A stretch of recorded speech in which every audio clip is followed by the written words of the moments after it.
All right. Thanks so much, everyone, for joining.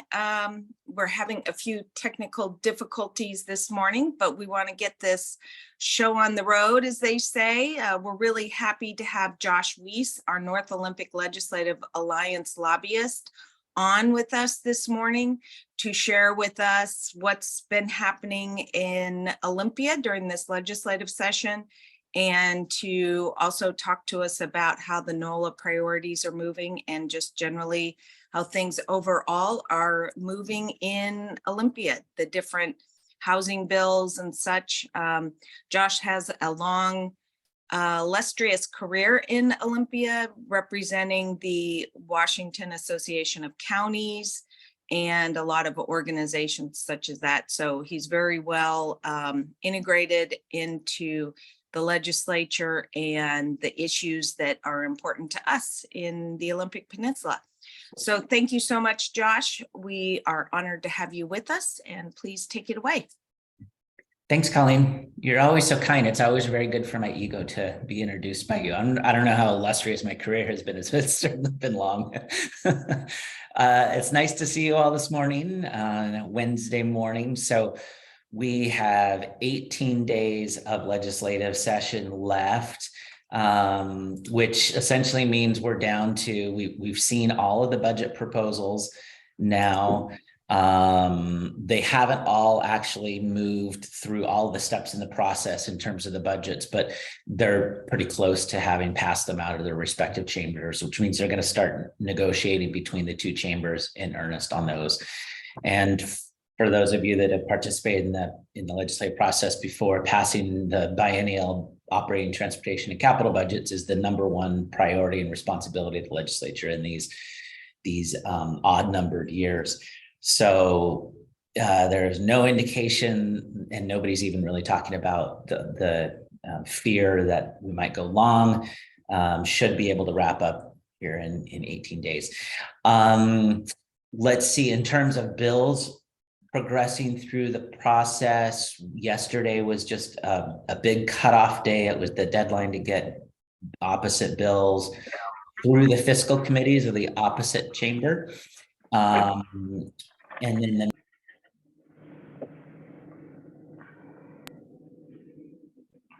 next one, can you hear me? Yeah, there we go.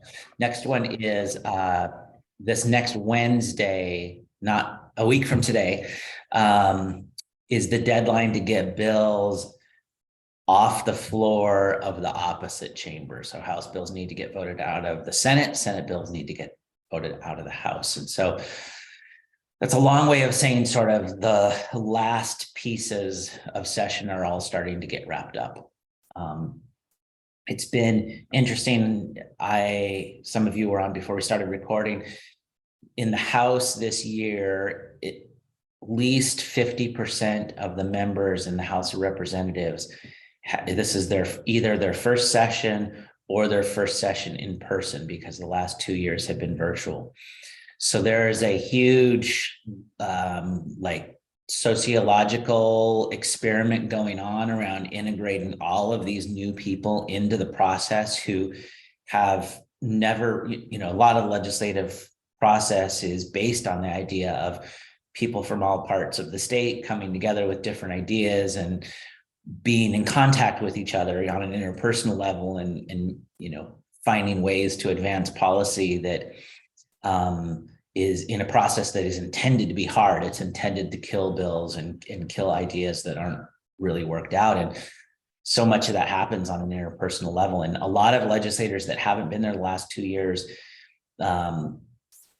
predominantly, I'm going to say predominantly from the Democratic side, but some from the Republican side too, really came into the legislative process with, large societal issues on mind, such as equity for BIPOC people and equity in terms of the state's revenue system. It's these big picture items, and they're confronted by the fact that the legislative process is really just this grinding wheel of incremental progress on a lot of smaller things, right? And so there's a fair amount of tension. We're really seeing it with legislation to allow law enforcement officers more authority to pursue individuals that have engaged in some sort of criminal activity. Right now, the law that we have in place has been interpreted to essentially restrict law enforcement officers from engaging in any sort of vehicular pursuit unless it's a,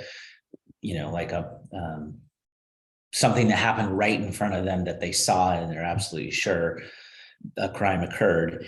And you're hearing communities and legislators from across the state saying this is a huge priority and that the current policy isn't working. But you've got a lot of legislators, predominantly from the Puget Sound region, who, they basically look at the policy right now as being a success, or at least being out for assessment still. They look at it and say, well, look, since this policy, we haven't had any individual innocent bystanders killed in vehicular pursuits either. And so, it's accomplishing its purposes. And so just a lot of difficulty inside, particularly the House Democratic Caucus, of whether to take that policy up and address it or not. We're, I think, in an interesting position with NOLA and on the Clallam-Jefferson Peninsula that, all three of our Democrats are considered very moderate Democrats in their caucuses, and on a policy like that have all come out and said they would support changing the policy. They think there needs to be more work. So that's kind of the general tenor of where we're at with legislative session. Let's see, let me talk quickly then about just NOLA, which is, most of you have probably heard about this before, and we have several NOLA members on the line with us, but it's Clallam and Jefferson EDCs, the counties, the cities, the ports, the PUDs, and business community as well come together and try to identify priorities that are for the benefit of the broader region, really wanting to make sure, as Colleen mentioned at the introduction, making sure that the region has a voice in the legislative process. I think we are lucky, as I kind of alluded to before, to have really good legislators that are interested in working with us on this and are interested in finding the middle ground, not particularly partisan, any of them, which makes them really effective in Olympia. And they are really tend in a lot of cases to be kind of in that swing vote position where they really can have a huge influence on policy. And also happen as a result of that all three of them will be chairs of committees. So we've been working with them on a number of issues. I think the first one I'll talk about is the 0.09 economic development funding, also called the Rural Public Facilities Sales and Use Tax. It's a credit against the state sales tax that rural economically distressed counties can use for economic development purposes. Both Jefferson and Clallam counties are beneficiaries of this and have been really leading the charge, pushing the last several years to try and get an extension for the program. It does expire in the late 2020s, 2030s. There's been some debate about when it actually expires, but the push is to try and get it extended for another 30 years to the end of 2054. Representative Theringer has been the prime sponsor of this for several years in a row now. And as we've gotten it to the Senate floor 3 years in a row, maybe 2 years in a row, and we've never been able to get it off the Senate floor because of opposition from Senate leadership that is not from counties that are beneficiaries of this program. This year, so just yesterday, it passed out of the Ways and Means Committee. It's in the Senate Rules Committee, which is right poised to go to the floor calendar. They have a week now, as I mentioned before, to get it off the floor. And I actually think this could be the year that this happens. For those of you that were in NOLA discussions last year when we set our priorities, you all probably remember me saying, this is not the year to pass this bill. They're not going to be interested. They haven't been interested. Let's give it a rest for a while. The Association of Counties and Representative Theringer continued to push on this. And I actually changed my tune. Now I can admit to everybody in public that I was wrong. I think that we have a chance of it this year. one of the changes is just that Senator Rolfes, Senator Billig have come to agreement with the proponents about reporting with the state auditor's office, and that's now included in the bill. And when it came out of committee yesterday, Senator Rolfes actually voted for the bill, which I think is the first time I've ever seen her vote for the bill. So that will be a good thing, and that will mean a continuation of those programs in your communities with your counties. And importantly, will allow the bonding of those revenues. I know Jefferson County in particular has talked about wanting to bond those revenue streams so that they can work on some larger sewer projects. So anyway, that's a really positive development. Still could go wrong, but we'll see. We have a week to get it out of the Senate. Let's see, one of the other major issues that we've been working on has been electrical apprentices. Actually, maybe I should pause. Are there questions about the 0.09? Maybe not. Okay. Feel free to interrupt me anytime. We've been working for 2 years now trying to have the legislature address the upcoming July 1st, 2023 cliff for commercial or electrical apprentices to be requirement that they be enrolled in an apprenticeship program by the end of this fiscal year. Otherwise, they lose their hours towards their certification and can't work towards that certification anymore. And we've heard very clearly from electrical shops on the peninsula, and then we hear across the state as well, the idea that, you know, smaller shops and smaller communities, rural communities can't afford, don't have enough commercial business to maintain both commercial and residential apprentices. And so, and also not the ability to send apprentices to other parts of the state where their apprenticeships are actually located to get their training completed. It really puts rural communities at a disadvantage because of the distances involved. If you remember from last year, there was a bill last year and it was reintroduced this year that dealt with apprentices losing hours that they've worked. They're called stranded hours. We, with Senator Van de Weg's help last year, really slowed that bill down and brought to the fore the idea that this cliff that's coming up to have people enrolled needed to be addressed as well. This year, happily, the legislation was actually amended and provides an additional 3 years of time frame for trainees to get enrolled in apprenticeship programs. We also, so, you know, huge victory there. The bill has been receiving bipartisan support. It's in the House and just needs to be voted off the floor of the House. So that will resolve, at least short-term, resolve a really significant issue. In the meantime, you know, there's still the issue of finding and getting training programs up and running adequately so that people actually can get into training locally.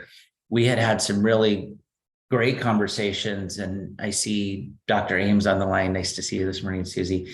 Great conversations with Peninsula College about trying to get a program up and running, maybe even with a third-party trainer at the college, so that there was more opportunity locally. And I know that CITC had reached out and was looking for space. I'm not sure if there's anything new on the status of that, but we do think that's sort of the long-term, one of the things that would really help in the region. We were asking Senator Van de Weg to get some money in the budgets for us to help sort of incentivize third-party entity to come provide training out at the college. It doesn't look like that's going to happen. I was kind of disappointed by that, but I really give Senator Van de Weg a lot of grace on that, because, and this kind of is a pivot of an issue away from electrical apprentices. one of the things that we've seen this session is a really concerted and hard fought effort by predominantly the environmental community and Puget Sound legislators to try and take local government, state trust land, I'm going to say, that is held and managed in trust by DNR for the benefit of predominantly local government beneficiaries, to try and move those forests into either additional preserved status, or to be in a status that the department can sell carbon credits off of those forests, which would mean longer rotations. There was legislation this year, House Bill 1789, that when it started out, just absolutely had the timber and manufacturing community in an uproar. It essentially would have taken additional state timberlands offline, not had them available for commercial forest product production.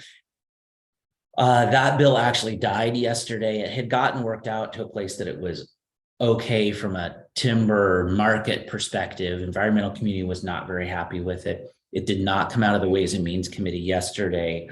One of the other, in lieu of that, there is money in the budget for the department to be making acquisitions of replacement lands for state trust lands. And this all comes back to apprentices and Senator VandeWeghe, because he really was the key individual when the budget was going through the Ways and Means Committee to amend and change this proviso on replacement lands to ensure that it was not a negative for trust beneficiaries. If anybody ever wants the story, I can tell you the story of the uncomfortable time when they passed the budget out of Ways and Means, when the chair was clearly very unhappy with our senator about the way that he was working with members of the other party to get the budget amended to make sure that timber communities were protected, and removing several provisos that would have been a significant threat for that. So that's a really long way of saying Senator VandeWeghe really spent a lot of his capital this year in the budget committee fighting back and getting to a place that is okay for timber communities, specifically Clallam County, and spent that capital on that instead of funding for an electrical apprenticeship out on the peninsula. That's just the way these political things work. And sometimes you don't really know what's going on unless, like I said, you're sitting in the committee room and talking to members and seeing what's happening, some of it behind the scenes. The other thing that he was able to do was got funding again in the budget for the DNR specialty wood products pilot project that DNR has been doing out on the peninsula for the last biennium. He got that extended for another biennium. I know he was excited about that and specifically asked me to mention it to the NOLA group. So let's see, Therender's been leading the charge on 0.09, VandeWeghe's been leading the charge on apprenticeships, and then timber trust lands. Representative Chapman, is the chair of the Natural Resources Committee in the House, and was really heavily involved as well on that trust land issue when it was getting worked through the House. In fact, I think without his leadership on the House side, that House bill would not have been in decent shape when it came across the Senate. We had NOLA legislation at the beginning of session, which we're going to have to work on again next legislative session. The bill will still be active, that had to do with agencies sharing information with economic development organizations to make grant writing and competition for funding easier to achieve. That has a little bit, that issue has been picked up.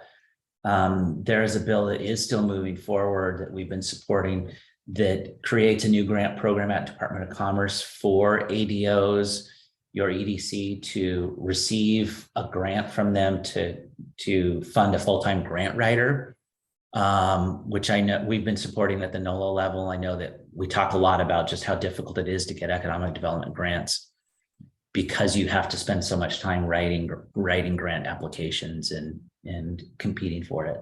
So that would be a positive thing from our perspective. There's a new grant program being established at the CURB board, the Community Economic Revitalization Board, to have grants to prepare property for, it's called site readiness, to get property ready to be developed for economic development.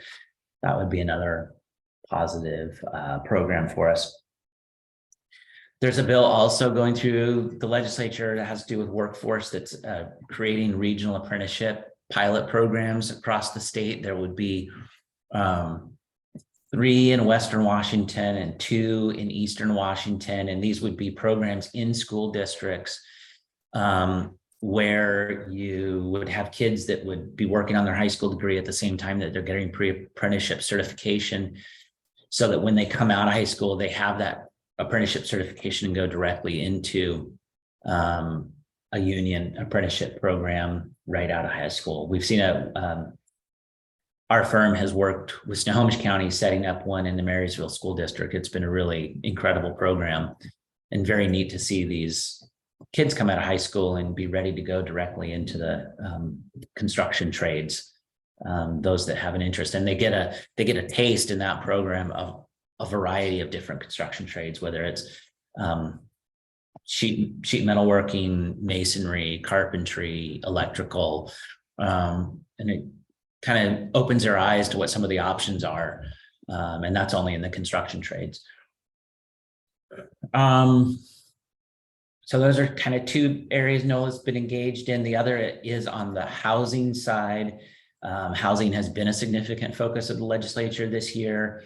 It's come, I would say, kind of in 3 or 4 different ways. One is just through funding.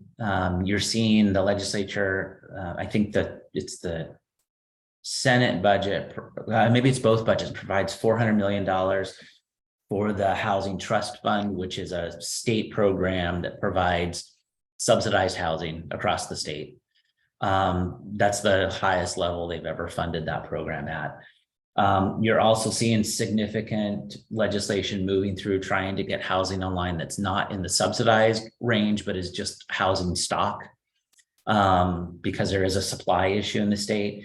There are 2 bills out there still, and some of these, I think you've heard me say before, really have some potential conflict with local governments because they deal with preempting local governments and how they address zoning for different types of housing. There's 2 bills still alive that deal with accessory dwelling units that basically tell local governments they have to allow accessory dwelling units in areas that are otherwise zoned for single family residential. And you can understand why cities will want to retain some control about where ADUs go and in which neighborhoods specifically they're allowed and under which circumstances, whether they can require parking for these new units, whether infrastructure is ready for these new units, those types of concerns. There's a proposal as well to require local governments to allow what's called middle housing. So that could be ADUs, but it's also duplexes, triplexes, quadplexes, some of those types of what are considered to be more affordable types of housing in residential areas, again, mandating that cities allow these. And then let me just add one thing, Colleen, I see your hand. And then the last sort of area would be around permit streamlining, again, mandating local governments to be making permitting decisions within a certain period of time, because there's the perception that local permitting processes are part of the reason that it's so hard to get housing stock up and going. So a lot of effort there to get housing stock online. And I do see a number of those bills passing this legislative session. Okay, Colleen. So I'm wondering about changing the zoning in cities or even, county areas to have more dense housing, whether it's ADUs or multifamily, that kind of thing. Has there been discussion in Olympia around CCNRs, homeowners associations, that restrict it to say just single family residences? Because almost every plot of land that's created, the very first thing is that it says for single family residences only. Is there an expectation that that will be challenged, and what about for those homeowners associations that haven't kept up ensuring all of their rules are implemented? Is there, has there been a discussion about that? Yeah, there definitely has. So the way that the middle housing bill addresses this is it says basically homeowner associations and covenants in new homeowners subdivisions are precluded now going forward from restricting single family use only. The state legislature can't retroactively go back and affect homeowner associations that have already been created, because that would be interfering with contracts between private individuals. So if you're in a HOA or if you have HOAs in your jurisdiction that have restrictions on single family use only or preclude ADUs, those types of things, then that's going to be essentially preserved. But going forward, and this is only in certain cities of certain sizes. So, the middle housing legislation doesn't apply everywhere. But if you're in one of those cities, new HOAs would not be able to preclude ADUs, for example. And there has not been conversation. That's a separate ball of wax about enforcement of existing HOA covenants. Got it. Thank you. Yeah. So that's pretty much what I wanted to say about the NOLA priorities, the NOLA issues we're working on, and kind of generally where we're at with session. I'm happy to dive into any of those issues in more detail if you want, or to otherwise answer questions. I know this group always is good about having questions. I see Patricia McCauley has a question. Pat? Yes, I'm wondering if those new rules prevent the new ADUs from being turned into short-term rentals. Yeah, there's been discussion on this and I can't remember where it is right now, Patricia. I'm sorry. That is part of the conversation. There also is legislation. This is a little bit of a side note. There is legislation now that gives local governments authority to tax short-term rentals for the benefit of providing affordable housing. So basically, getting revenue from those short-term rentals to provide affordable housing in your jurisdiction. And I think that bill is still alive as well. I know there's been discussion around Clallam about that. I think Lindsay and I actually had a conversation about that, but it was clear that could only happen if it happened at the state level, creating a new authority to tax. And I know in conversations I've had at WEDA with other economic developers, they were saying, oh, it'll never happen. People from cities and such said, oh no, that'll never happen. But what bill is that? Do you know, Josh? I'm looking, let me look it up and see. My recollection is it's still moving, but I need to check. So, and it's not that it will automatically be taxed, but it would be a city or a county would have the authority to implement a tax. Is that right? A local option authority to tax short-term rentals. So not a mandate, not an automatic revenue. And how would they know if a homeowner is doing a short-term rental rather than a long-term? I think there is a registry, but I also think, local govs can, through, anything that is built new would have would have the ability to ask that question, right? And monitor that. Sorry, it might take me a few minutes to find this. So go ahead. And if there's other questions or other conversation.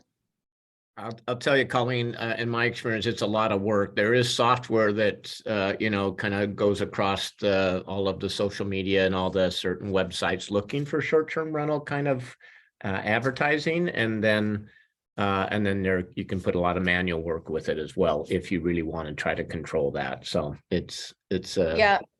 And I know Airbnb, they have a system where the taxes are all automatically collected.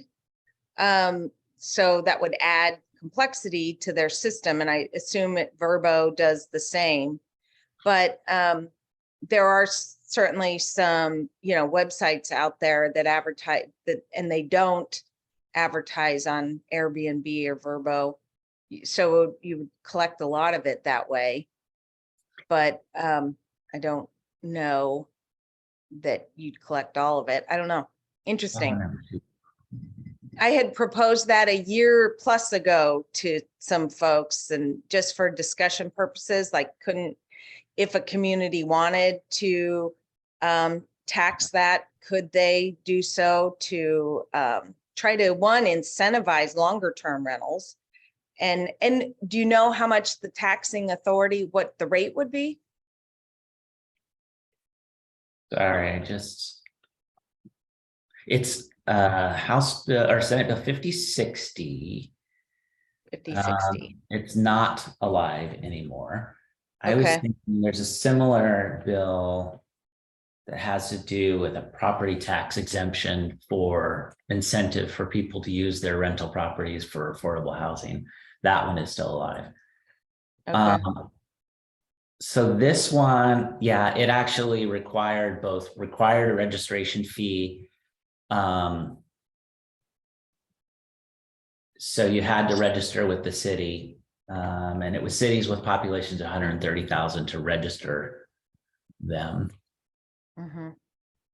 So yeah, but that didn't go forward. But I think you'll see that concept and that idea being talked about, moving forward. It is an issue that we hear about with a fair amount of frequency.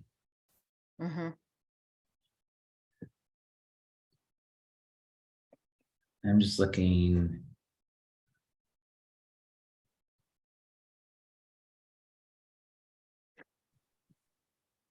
Yeah. Lindsay, did you have any questions? I saw you turned on your camera for a moment there. Any comments or questions? I know you're tracking those issues pretty closely. Hi, everyone. Lindsay Sherman-Warren. City of Port Angeles does have an RFP out for technical assistance to understand the short-term rental situation here, and also potential, policy remedies if needed to address that.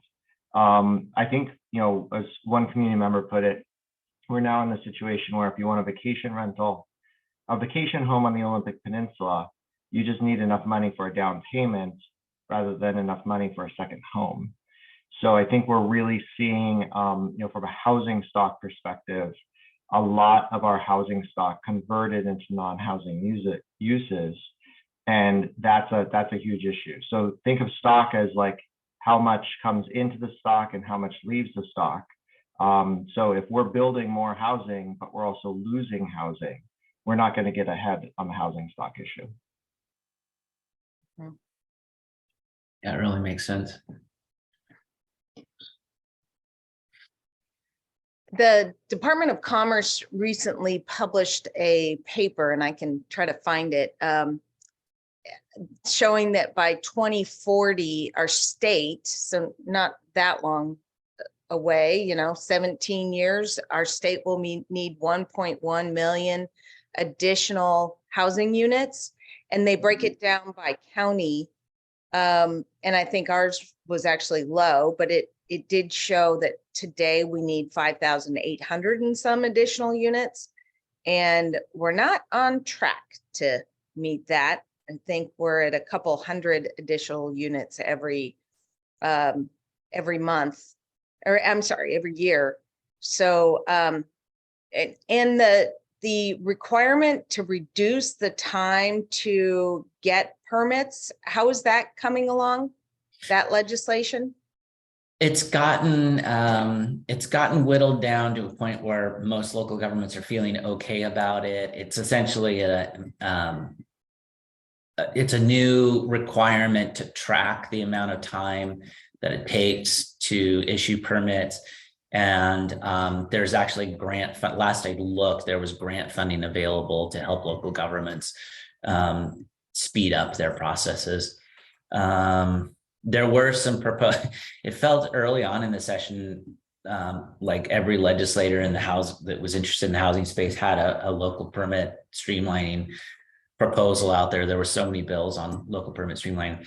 It's gotten whittled down to pretty much one bill that locals are feeling okay about. They didn't make as much from a, like, if you're in the regulatory builders perspective, probably didn't go as far as they were hoping to, from a local government perspective, feeling like it's, you know, an incremental step in that direction. Mhm. Mhm. So Kay, do you want to ask your question? There was a bill, so a week ago, Thursday, maybe, I got a call from Senator Wellman saying, hey, there's a bill that came to my committee that would expand the use of state trust land funds to really small school districts so that they could use it for capital funding. And I would like to see if we could do a striker amendment, and when we exec it out of her K-12 committee, to add a provision that would add something so that Sequim School District could access those funds for their CTE Center of Excellence proposal. And so over the weekend, some folks worked on some language that would very uniquely describe Sequim's situation, that, you know, they're miles away from an existing skill center. They have not been able to pass a school bond 3 years consecutively, and, you know, they have fewer than 3,000 students, all these. And so I think it was House Bill, was it 1444 or anyway, have you heard anything about that? I know it's one of hundreds. Yeah, I haven't been tracking that one myself because it primarily deals with school construction. Yeah. But I know 1044, somebody says, yeah, I remember seeing that bill. Mm-hmm. I can tell you. Yeah, it is still alive. It was moved out of the Ways and Means Committee yesterday, actually. And yeah, it's still eligible for action. Yeah, Dale and Regan and Ned, they all jumped to trying to get it in there if possible. And we were successful in adding that provision. So we're keeping our fingers crossed that, you know, it'll make it through. And then, because there's $150 million of funding there that has never been available to school districts of larger sizes. And so again, Sequim and Port Angeles and school districts in our area are at a disadvantage if you have more than 450 students in a seat, full-time equivalent students in a career tech education or vocational training program. You have access to all this money, and it's great, you know, and there's these beautiful facilities that are created in large school districts. But if you're in a smaller school district, you've been left out. If you're in a tiny school district, you're in. So it's this middle gap where, you know, you're expected to be able to pass bonds locally. And they've just, you know, we've shown in Sequim and PA just not been able to. Mm-hmm. Mm-hmm. It places all the tax burden, more so of the tax burden locally rather than with the state. Right, right. Mm-hmm. So we'll see if that was able to be snuck in or not. It's interesting that the legislative process is very interesting. And especially I've found that the process, the capital budget process is really opaque. It's we've talked about this, 5 people make the decisions and voila, it pops out and here's what you got. And you don't Yep. know how that occurred. Yep, that is really true. And that's the case with each of the budgets too. You get about 4 people that make the final decisions. You really have to do your pre-work with legislators about projects that you're advocating for to make sure that they're supported in the budgets that come out of the proposals that come out of originally. I was just looking for context in the housing committees. Both chambers now this year for the first time have dedicated housing committees. They each saw about 50 different proposals in their committees related to housing. Not some of them were companions. Some of them did not move forward, but just in terms of context for number of ideas that were coming forward, and some like the land use permitting bills would have gone to the local government committee, not to the housing committees. So it's definitely a topic of one of the, if not the major topic of the session.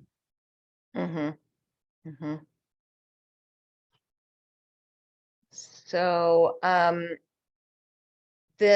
some of the proposals that we had, that kind of state systems and that kind of thing that have not worked well for our communities. I know there's still ongoing discussion with, like, say, the agencies on those. And if we could, the occupation and demand list is an example.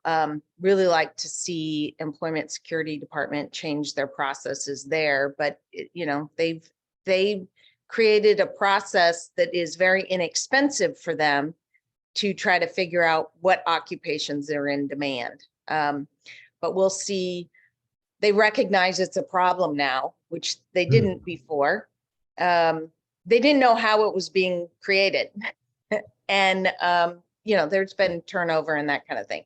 But they recognize it's a problem for a lot of communities. It's, if it's in demand in the state, then it's in demand in Clallam County. And that often is not the case. But so Susie, how have this discussion's been going for the community and technical colleges? From a capital front or just overall? Overall. Yeah, so it was touch and go there for a while, but I'm happy to say I think it's going to come out fine, meaning we're most likely not going to get a cut, and if we do, it's going to be minimal. There was a couple of weeks ago we were facing a significant cut when the Senate budget first came out. We did a lot of behind the scenes work to convince them otherwise, and they did a super late middle of the night amendment to fix the Senate budget. So what we're looking at now is that the state is going to be in compliance with an initiative that says all K-12 and community college faculty their salaries have to be kept at the King County cost of living index. So that's been an initiative in place for over 10 years. And the way that's been funded, sometimes it's been funded on the backs of community colleges, which has been really hard to maintain. Looks like that one's going to come through pretty solid. On the capital budget, and we probably won't get much else, which is disappointing. We were hoping for a lot of workforce education support. That was one of the Democrats' top 3 priorities, was workforce. And unfortunately, I don't know what happened behind the scenes, but the community colleges aren't getting workforce money. And then on the capital side, it looks like we're going to get what we requested, or possibly even a little bit more, for what we call minor works. That's the money that helps us maintain our existing buildings. And for a college like PC, that's really, really critical. So I was thrilled to see that it looks like we're going to get our minor works funded. So we'll see what happens behind the scenes in the next couple of weeks. But at this point, I'm just hoping they just go home and don't cause any more harm.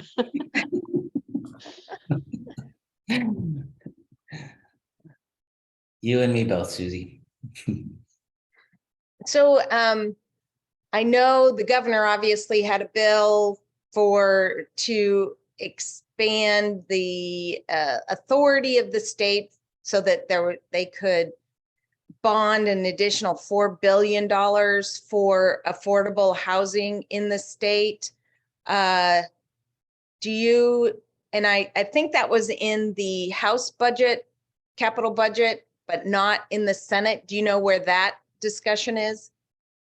They're in a different place. I have a little bit of a hard time thinking that they're going to do that, which is why you saw the huge investment in the Housing Trust Fund.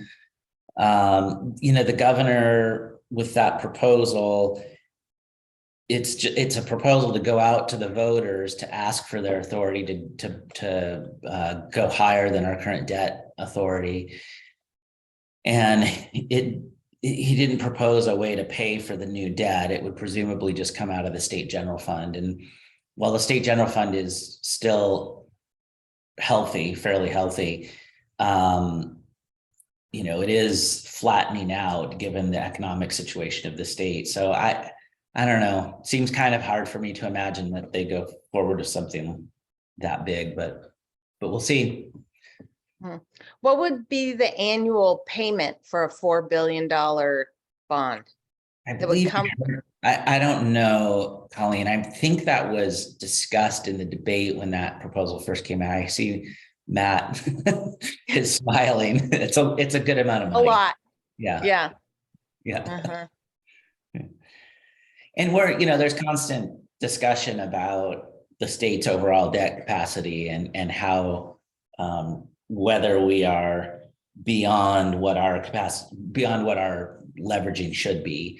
I know the state treasurer, actually the last two state treasurers have really been pushing on the legislature to try and reel him in from issuing more debt. Just actually before this call was on in a meeting with the Senate chair of Transportation Committee, and he's the Senate budget, transportation budget this year issues a little bit more debt for transportation projects. And they also have a bill in front of them to allow additional debt capacity for connecting Washington projects, which was the last set of transportation packages. And there's pressure, I guess that's a long way of saying there's pressure in the transportation project side of the world as well to increase our debt capacity. So the legislature has a lot of competing demands for that bonding capacity. Mm-hmm. And a treasurer that continues to say that we're getting very close, if not over the overall, what he'd like to see the limit for a AAA bond rating. Mm-hmm. Yes. Well, does anyone have anything else they want to add or share? I know Bruce Emery is on. He, of course, is right in the middle of all of the housing discussions, and Randy Johnson. Or anything have there been any big issues around healthcare for the hospitals this session? Good morning. Hi, Randy. Oh, hi. I'm not going to answer anything about healthcare. I'm sorry. What about county issues? Oh, no, I would just want to ask Josh. I mean, first of all, I want to thank you, Colleen, and you, Josh, for visiting with Senator Rolfus out of session about 0.09, because it really does. And by the way, I thank you, Josh, for admitting that maybe you were wrong, but again, it just reminds you that it's out of session that you need to make those contacts so many different times, and fingers crossed that it does get across the finish line. So I hope. But what I was going to ask is just a myriad of different things related, whether it be veterans or certainly in the timber issues that came up this time, that it seems like, I'm not used to getting calls at 11 o'clock at night saying, how about XYZ? And here we go.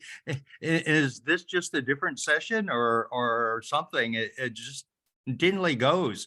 I mean, I know another county commissioner is probably equally tired like me.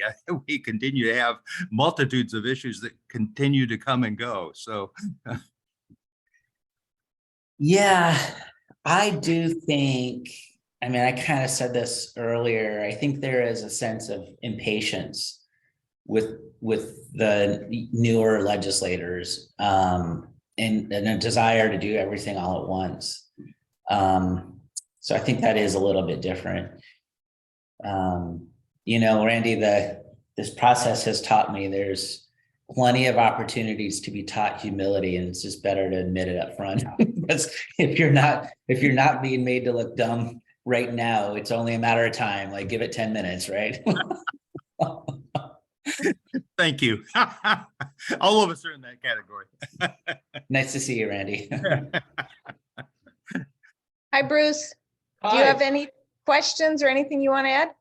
Well, I just wanted to ask Josh if there was any further movement on this idea of adding a new comp plan element for climate change. Yep, that's going to pass. Absolutely. And it doesn't affect every county. And to my recollection, Randy, you probably would know this. My recollection is neither Clallam nor Jefferson were included. I know Skagit. Isn't it GMA? I thought it was GMA county. So we are a GMA county. It is, but it's not every GMA county. Okay, interesting. It was only of a certain population and certain criteria. My recollection is that the peninsula counties were not included, but don't quote me on that. Somebody needs to verify that before taking that to the bank. Okay.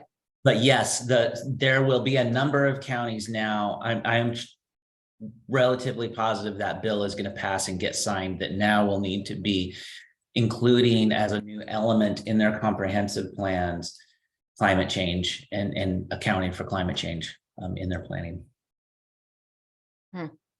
And funding, at least some funding from the state to do that work. Well, not sufficient funding, but some. At a conference that we attended last week, Commerce, the GMA group from Commerce presented about the Growth Management Act and all the different components. And yeah, it is a Herculean task that cities and counties have to undertake in order. And I think for our county, it's got to be done by, and cities, it's July 1st, 2025. Is that right? Yeah. So, if there's going to be any changes, and they were talking about trying to create YIMBYs instead of NIMBYs or bananas. Bananas is build absolutely nothing anywhere. What is it? Build absolutely nothing anywhere near anyone. Anybody. That's right. And then, yeah, YIMBYs is, well, NIMBYs, everybody knows, not in my backyard. So they were talking about trying to create, yes, in my backyard attitudes, but that's a big lift. And they were presenting data, and they presented data about Clallam County rentals and what it costs, what you need to have as an hourly wage to be able to afford a rental in Clallam County. And they were so far off. I mean, they were looking, I asked about that. What's the source of your data? And it was, a really old data set that was aggregated data from a long time ago. And they were suggesting that people needed to make like $20 an hour to be able to afford a rental in Clallam County. And, you do the math on that, and that is just way wrong. They are so off. And so they're making these policy decisions based on really incorrect data. And so they said, well, that's the only source we can use. And I suggested, why don't you, Washington State Real Estate Center, Research Center, I don't know, at UW, they connect with, they update it quarterly, and they use data from multiple listing services and the like. And so, you know, and you've got AirDNA, as Pat McCauley suggested. I don't know why they don't use more recent data to understand what are the current rental and market rates for things. But that's not their process. So, well, it is 9 o'clock. So does anybody have any last moment questions or comments for Josh? No, just a thank you to both you and Josh for paying attention to peninsula, bigger area things. Some of us focus on smaller geographical areas, but we know that we're part of a community, a large geographical community that has its own issues. So thank you for looking at the broader picture so that we can all benefit. Yeah, thank you. And I see the GMA climate bills, House Bill 1181. Thank you, Josh. And thank you so much, everyone, for joining us. And Josh advocating on our behalf. He's really well respected and in Olympia by the legislators. So we're really lucky to have him representing what our communities come up with as our priorities for us. So thank you. And enjoy your day, everyone. This recording will be up on our website later today. Thanks, Colleen, and thanks, everyone. Nice to see you all. Thank you. Bye.